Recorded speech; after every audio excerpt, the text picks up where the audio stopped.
त्रिकोणमितीय फलन भाग 1। तो वीडियो शुरू करने से पहले आइए जानते हैं कि आज हम क्या क्या पढ़ने वाले हैं।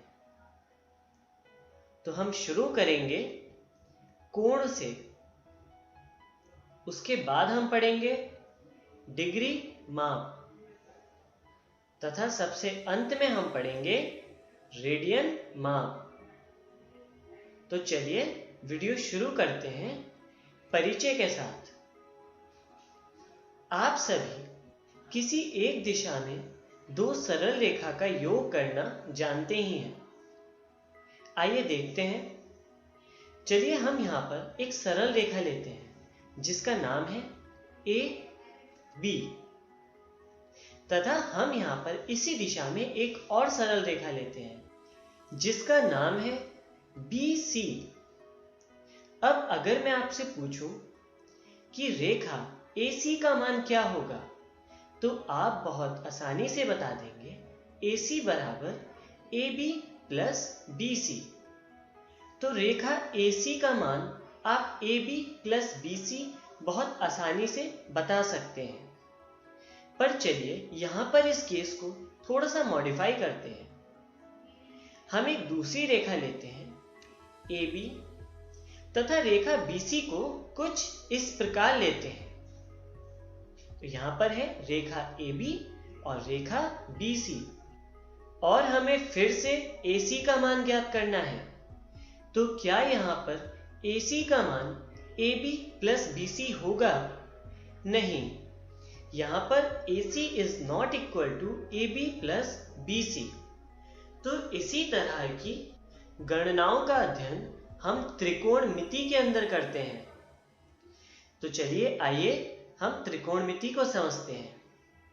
त्रिकोणमिति को इंग्लिश में कहते हैं ट्रिग्नोमेट्री, जो दो ग्रीक शब्दों से मिलकर बना है, जिसमें पहला है ट्रिगोन और दूसरा है मेट्रोन, जिनका मतलब होता है त्रिभुज की भुजाओं को मापना। तो आइए अब हम आगे चलते हैं और कोण का अध्ययन करते हैं। कोण को इंग्लिश में कहते हैं एंगल। कोण वह माप होती है जो एक किरण के उसके प्रारंभिक बिंदु के परितः घूमने पर बनता है।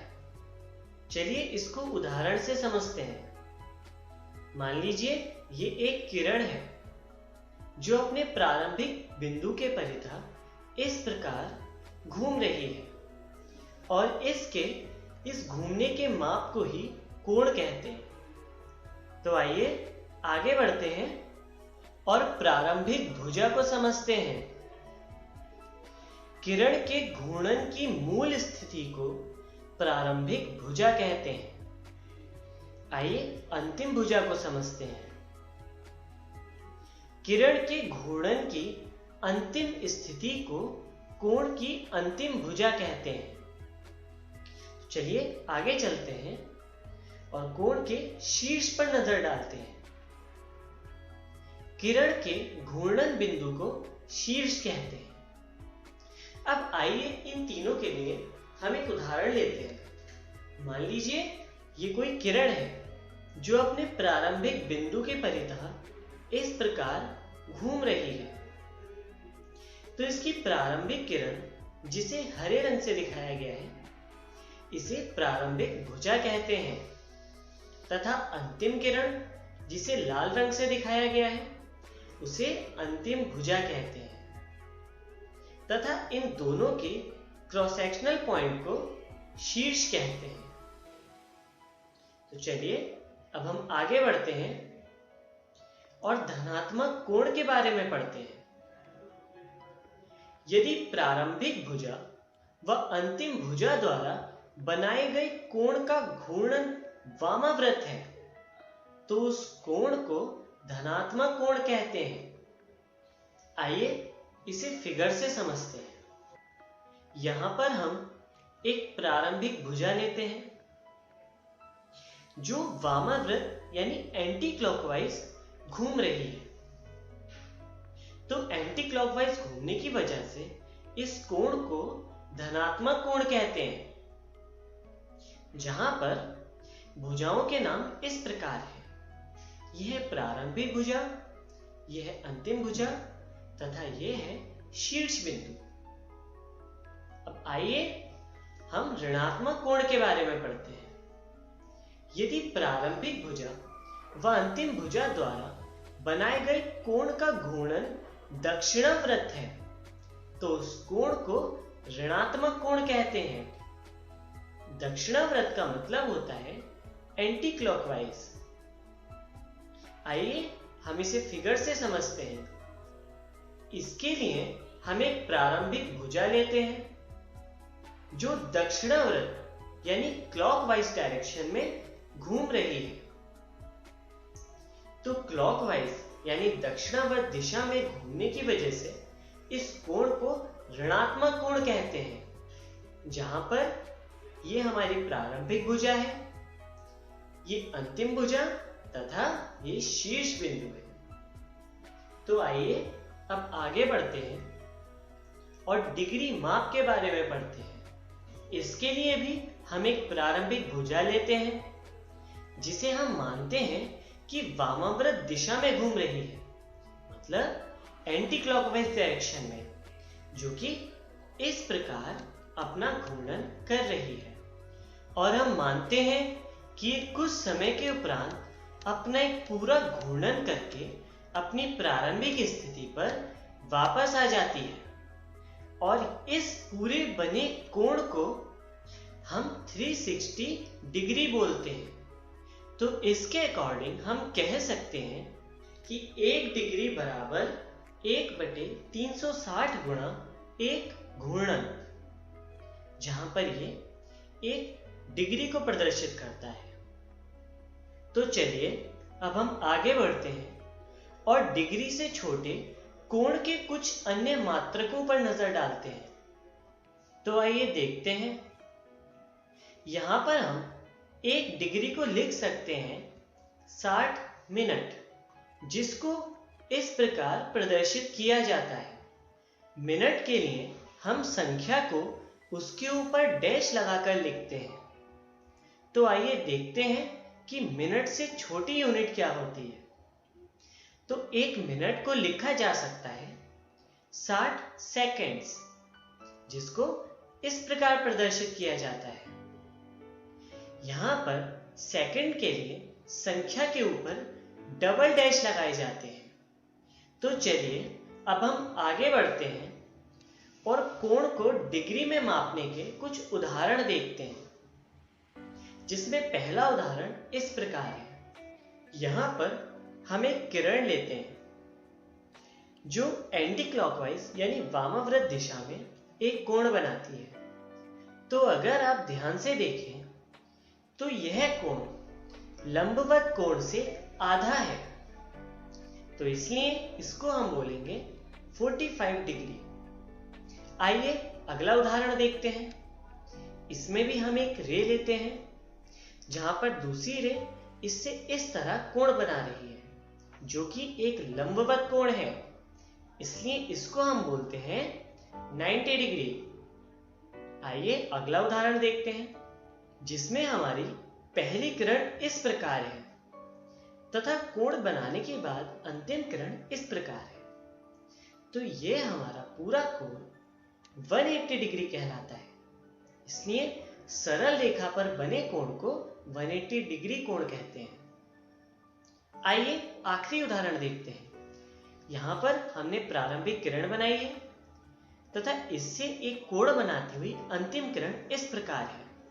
तो अगर आप ध्यान दें तो यह कोण क्लॉकवाइज यानी दक्षिणावर्त दिशा में बन रहा है, इसलिए यह कोण ऋणात्मक यानी नेगेटिव होगा और इसको हम इस प्रकार लिखेंगे -45 डिग्री। तो आइए अब हम आगे बढ़ते हैं और रेडियन माप पर नजर डालते हैं। एक इकाई त्रिज्या के एक वृत्त में 1 इकाई लंबाई के चाप द्वारा शीर्ष पर बनाए गए कोण को 1 रेडियन कहते हैं। आइए देखते हैं किस प्रकार। यहां पर यह एक रेखा है जो एक कोण बना रही है। अब यदि हम इन दोनों को त्रिज्या मान के एक वृत्त खींच दें, तो इस कोण के द्वारा यदि वृत्त के चाप की लंबाई 1 इकाई है, तो यह कोण एक रेडियन कोण कहलाता है। तो चलिए आगे बढ़ते हैं और कोण तथा पाई के बीच संबंध देखते हैं। 1 इकाई त्रिज्या वाले वृत्त की परिधि आप लोग पढ़ ही चुके हैं, जिसका मान होता है 2 पाई। इसी प्रकार हम देख सकते हैं कि r त्रिज्या वाले वृत्त की परिधि कितनी होगी। तो यदि 1 इकाई त्रिज्या वाले वृत्त की परिधि 2 पाई होगी, तो r त्रिज्या वाले वृत्त की परिधि 2 पाई r होगी। अब आइए हम एक सूत्र का प्रयोग करते हैं, जो होता है कोण बराबर चाप बटे त्रिज्या। इसके लिए हम एक पूरे घूर्णन का कोण देखते हैं। तो एक घूर्णन में बना कोण होता है चाप बटे त्रिज्या। तो टोटल चाप हमारी कहलाएगी वृत्त की परिधि, जो कि होगी 2 पाई r, और वृत्त की त्रिज्या होगी r। तो इस प्रकार एक घूर्णन में बने कोण का मान हमें मिल जाता है 2 पाई, और इसलिए हम 2 पाई को 360 डिग्री के इक्विवेलेंट भी बोल सकते हैं। तो आइए अब हम आगे बढ़ते हैं और रेडियन तथा वास्तविक संख्याओं के मध्य संबंध देखते हैं। इसके लिए हम एक वृत्त लेते हैं। हम सभी जानते हैं कि वृत्त की परिधि 2 पाई r होती है, जो कि रेडियन में है, तथा हम इससे स्पर्श करती हुई एक स्पर्श रेखा लेते हैं, जिसका नाम है AOB। अब यदि रेखा AO को मोड़ दिया जाए वृत्त के ऊपर, तथा रेखा OB को भी इसी प्रकार दाईं ओर से मोड़ दिया जाए वृत्त के ऊपर, तो रेखा AOB पूरी तरह वृत्त को ढक लेगी, और इस प्रकार वृत्त की परिधि तथा रेखा AOB एक समान रूप से व्यवहार करेंगी। पर यदि हम देखें तो रेखा AOB की लंबाई एक वास्तविक संख्या के रूप में लिखते हैं, तथा वृत्त की परिधि को हम रेडियन की टर्म्स में लिखते हैं। तो इस प्रकार वास्तविक संख्या तथा रेडियन को हम समान रूप से ले सकते हैं, क्योंकि रेडियन तथा वास्तविक संख्या एक समान व्यवहार करती हैं। तो आइए अब हम आगे बढ़ते हैं और डिग्री तथा रेडियन के मध्य संबंध देखते हैं। इसके लिए हम एक प्रारंभिक किरण लेते हैं, जो कि इस प्रकार एक पूरा घूर्णन करके कोण बना रही है। चलिए आगे देखते हैं। एक घूर्णन में बना कोण बराबर 360 डिग्री, जो कि आप पढ़ ही चुके हैं। इसी प्रकार एक घूर्णन में बने कोण को 2 पाई रेडियन भी कह सकते हैं, और इसके अनुसार हम लिख सकते हैं एक रेडियन बराबर 360 बटे 2 पाई, जिससे हमें वैल्यू मिलती है 57 डिग्री 16 मिनट। तो यहां से हमें रेडियन तथा डिग्री के मध्य संबंध मिल जाता है। तो आइए अब आगे बढ़ते हैं और जानते हैं कि आज की वीडियो में हमने क्या क्या सीखा। तो आज हमने सबसे पहले पढ़ा कोण के बारे में, उसके बाद हमने पढ़ा कोण तथा रेडियन माप के बारे में, तथा सबसे अंत में हमने पढ़ा डिग्री तथा रेडियन के मध्य संबंध। तो आइए जानते हैं कि अगली वीडियो में हम क्या पढ़ने वाले हैं। तो अगली वीडियो में हम पढ़ेंगे त्रिकोणमितीय फलन। धन्यवाद।